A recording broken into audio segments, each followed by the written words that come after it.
Burası Muş Yıldız Alparslan Tarım İşletmesi arazileri ve aspir hasadında bulunuyoruz. Aspir hasadı başlayalı 10 gün oldu. Ve 10 biçer de öyle günde 2500 dekar aspir hasadı yaparak yaklaşık 4-5 gün sonra hasadı tamamlayacağız. Aspir ekimi bölgemizde Nisan ve Mayıs aylarında yapılmakta. Ama bu yılın şartları, ekolojik şartları ve iklim şartları biraz daha ekime erken başladık. Şubat, Mart, Nisan aylarında ekimleri tamamladık. Ve ortalama yetişme süresi 120 ile 150 gün arasında olgunlaşma süresi aspirin. Verim olarak da 80 ile 150 kilo arasında parsele göre değişmektedir. Aspir bu yıl işletmede 33.000 dekar ekildi. Bu kuru tarım uygulamalarında çok iyi bir münavve bitkisi.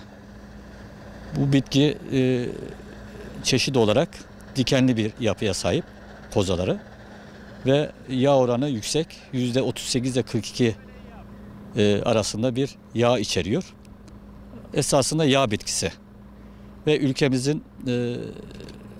ülkemizde geliştirilen bir çeşit. Eskişehir Araştırma Enstitüsü tarafından geliştirilen bir ve teşhir edilen bir çeşit. Ülkemizin Orta Anadolu bölgesinde üretimine başlanan, daha sonra geçit bölgeleri ve Doğu Anadolu bölgesine kadar ekimi yapılan bir yüksek yağ oranına ve yüksek verime sahip bir çeşit. Bunun tarımı da esasında bilindiği üzere hububat türlerinden arpa ve buğdayın mekanizasyon ve yetiştirme teknikleri çerçevesinde üretimi yapılmaktadır. Ayrıca tarımsal destekler çerçevesinden de iyi bir destek verilmektedir. Çünkü bilindiği gibi ülkemizin önemli ölçüde yağ açığı vardır. Bu yağ açığının karşılanması için genelde ülkemizin de önemli bir tarım arazilerinin önemli bir kısmı da sulanamadığı için bu sulanmayan kurak şartlardaki araziler için çok iyi bir münavve bitkisidir.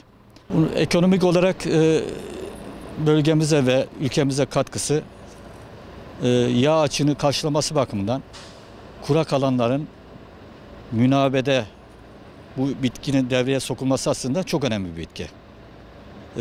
Bunun pazarlanması ülkemizdeki yağ fabrikalarına satılmaktadır ve yemeklik yağ olarak en kaliteli yağlardan birisidir.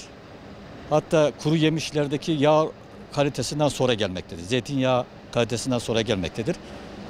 Yanma derecesi bildiğimiz kadarıyla 250 dereceye kadar yanmamakta. Bir ayçiçeğinde bu derece 220 derece olduğu bilinmektedir. Yağ bileşenleri aslında da kaliteli olduğu için kokusu olmayan, ağır olmayan bir yağ kalitesi vardır.